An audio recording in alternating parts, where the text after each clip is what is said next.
Welcome दोस्तों, आप सभी का स्वागत है हिंदी टेक्नोलॉजी में। तो दोस्तों, जब भी हम अपना नया स्मार्टफोन लेने जाते हैं तो हमारा पूरा ध्यान होता है रैम पर, प्रोसेसर पर और बैटरी लाइफ पे, डिज़ाइन पे और साइज़ पे। लेकिन हम सबसे इम्पॉर्टेंट चीज़ भूल जाते हैं जो कि है हमारा डिस्प्ले। तो आज मैं आपको थोड़ी सी टिप्स दूंगा डिस्प्ले के बारे में और आपको थोड़ी सी डिस्प्ले के बारे में नॉलेज दूंगा। तो सबसे पहले आपने भी कभी सोचा होगा कि ये LCD क्या है, LED क्या है, MOLED क्या है, सुपर LED क्या है, IPS LCD क्या है, TFT LCD, ऐसे बहुत सारी डिस्प्ले हैं। इस वीडियो में मैं आपको बताऊंगा कि कौन सा डिस्प्ले अच्छा है, कौन सा डिस्प्ले में क्या कमियां हैं, कौन से डिस्प्ले में क्या खूबियां हैं। तो सबसे पहले इंपॉर्टेंट चीज़ होती है डिस्प्ले की, वो है पिक्सल पर इंच, PPI। तो अगर आपको PPI के बारे में नहीं मालूम है तो मेरी अगली वीडियो ज़रूर देखिए। तो सबसे पहले हम बात करते हैं LCD की। इसका पूरा नाम है लिक्विड क्रिस्टल डिस्प्ले। आप LCD के बारे में तब से जानते हैं जब से ये हमारे कंप्यूटर के मॉनिटर में आया है, लेकिन ये स्मार्टफोन में डायरेक्टली नहीं आया। इसमें थोड़े से बदलाव किए, जैसे TFT LCD, IPS LCD और भी बहुत सारे अलग अलग हैं। तो सबसे पहले हम बात करते हैं TN पैनल की, ट्विस्टेड न्यूमेरिकल पैनल। ये पैनल कंप्यूटर के मॉनिटर में और जो सस्ते एंड्रॉयड फ़ोन आते थे, जो पहले जो एंड्रॉयड स्टार्ट हुआ था उस टाइम जो आते थे उसमें आते थे ये TN पैनल। इसकी क्वालिटी बहुत ही बेकार, बहुत ही मोटा, पावर कंजप्शन बहुत ज़्यादा और वीविंग एंगल बहुत ही बेकार। फिर बात आती है TFT LCD की। तो इसे थोड़ा सा इम्प्रूव किया गया था, बट ये उतना सही नहीं था। इसमें जो कलर कंट्रास्ट बहुत ही बेकार और वीविंग एंगल भी उतना कुछ इम्प्रूव नहीं हुआ था और बहुत ही डल डल कलर देखने के मिलते थे। फिर आता है IPS LCD, तो जो कि डिस्प्ले टेक्नोलॉजी के मामले में बहुत ही बेस्ट टेक्नोलॉजी है। ये IPS LCD में कलर एकदम एक्यूरेट होता है, जैसा कि हम अपनी आँखों से कोई भी चीज़ को देखते हैं उस तरह से एकदम एक्यूरेट कलर होता है। लेकिन जो ब्लैक कलर होता है वो थोड़ा सा डार्क ग्रे टाइप दिखता है। बाकी जितने भी कलर है इसमें सारे एकदम एक्यूरेट होंगे, एकदम एक्यूरेट जैसा कि आप अपनी आँखों से कोई भी चीज़ को देखते हैं। वीविंग एंगल है उसे काफ़ी हद तक बढ़ाया गया है, यहाँ तक कि आप अप्रॉक्सीमेट 150 के आसपास उसे देख सकते हैं। और जो इसकी थिकनेस है वो काफ़ी स्लिम बनाई गई है और इसे डायरेक्टली डिजिटाइजर से जोड़ दिया गया है जो हमारे स्क्रीन के ऊपर होता है। तो जैसे ही हम इस पर टच करते हैं, जहाँ पे भी टच करते हैं, तो हमें ऐसा फील होता है कि हम डायरेक्ट डिस्प्ले पे ही टच करते हैं। तो ये तीन चीज़ों की वजह से IPS डिस्प्ले को बेस्ट टेक्नोलॉजी मानी गई है डिस्प्ले टेक्नोलॉजी में। फिर हम बात करते हैं OLED।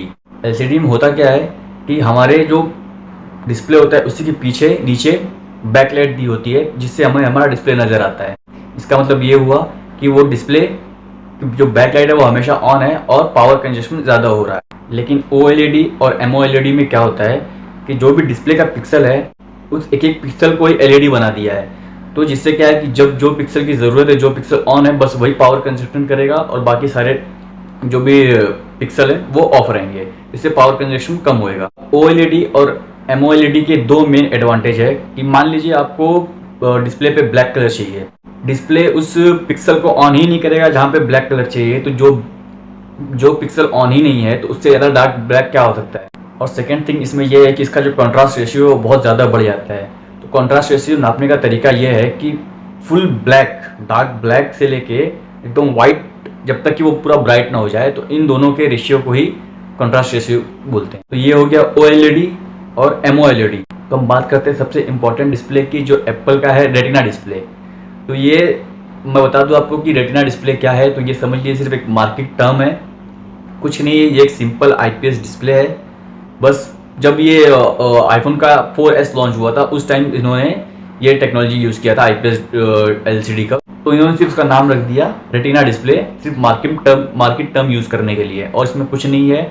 हाँ, जब ये लॉन्च हुआ था उस वक्त इसकी जो पिक्सल डेंसिटी थी वो थी करीबन 326। आज भी देख लीजिए iPhone 6S में वो भी इतनी है, 326 330 के आसपास ही है। तो अब मान लीजिए जितने भी आज के ज़माने में एंड्रॉयड डिवाइस है जिसकी पिक्सल डेंसिटी 300 या 350 के ऊपर है, तो समझ लीजिए सारे के सारे रेटिना डिस्प्ले हैं।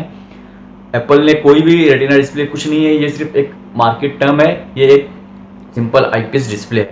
इवन आज मार्केट में S6 है, S7 है, LG G4 है, G5 है, Note 5, ये सब की पिक्सल डेंसिटी तो 500 से भी ज़्यादा है।